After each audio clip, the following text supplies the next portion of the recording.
అది ప్లవనామ సంవత్సరం కార్తీక మాసం 4వ సోమవారం. తమిళనాడు రాష్ట్రం సేలం పట్టణ పరిధిలోని 1008 శివలింగ సముదాయ మహాద్భుత ప్రాంగణంలోని శ్రీ రాజరాజేశ్వరి సమేత మహాదేవ లింగ రూప దర్శనం పొంది అప్పుడు నివాసం ఉంటున్న ఊటీ పట్టణంలో ఇంటికి చేరుకున్నాము. ఆ మర్నాడు ఉదయం అల్పాహార సమయంలో నా శ్రీమతి, ప్రస్తుతం మన జీవన విధానం నిరర్థకంగా ఉంది, దీనికి అర్థం పరమార్థం ఉండాలంటే కాశీకి మన నివాసం మారిపోవాలి అన్నది. నివాసం మారిపోవాలి అన్నది చిన్న విషయం కాదు, ఆలోచించి ఆచరిద్దాం అన్నాను. తర్వాత 2-3 రోజుల పాటుగా కాశీ పర్యటన, నివాసం విషయాల గురించిన ప్రేరేపిత స్వరూపం, అప్పటికి దగ్గర పడుతున్న శోభకృత సంవత్సరంలో గంగానది పుష్కర సంబరం, వీటన్నిటి తన భావనల ప్రవాహం నా పదాల్లో.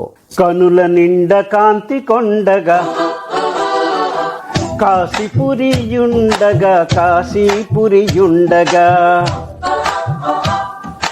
ముక్తి కోరు భక్త జనులకు రాదారిగయుండగా, కాశీపురియుండగా, రాదారిగయుండగా నాలో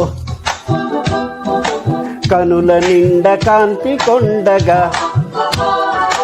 కాశీపురియుండగా, రాదారిగయుండగా.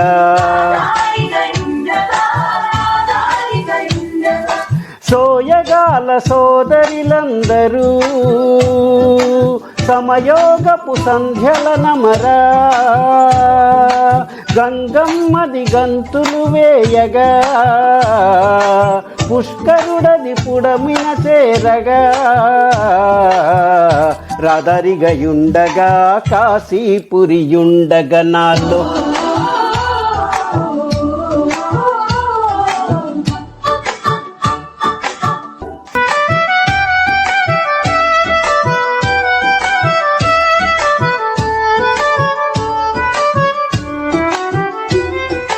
పాపములను గిట్టగజేయగా, పుణ్యములను గుట్టగనీయగా, పుష్కరుడది గంగను కొలువై, పుష్కలమగు భాగ్యపు నెలవై,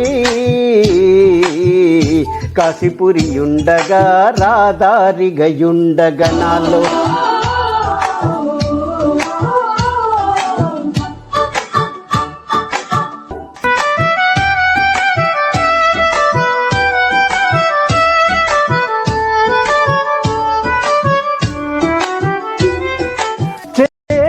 ప్రతి కార్యము సరియై చేరగయది పితరుల దరిన, సంతులకది తరగని సిరియై, సంతసమది తలపుల ఝరియై, కాశీపురియుండగా, రాదారిగయుండగా నాలో కనుల నిండ కాంతి కొండగా కాశీపురియుండగా, కాశీపురియుండగా నాలో. మరి అలా కనుల నిండా కాంతి కొండగా ఉన్నటువంటి కాశీ నగరాన్ని చూడాలి, ఆ విశేషాల్ని ఇంకొంత తెలుసుకోవాలి, ఆ కాశీ విశిష్టత ఏమిటి అనేది తెలియాలి అంటే నా తదుపరి దృశ్య చిత్రాన్ని చూడమనవి.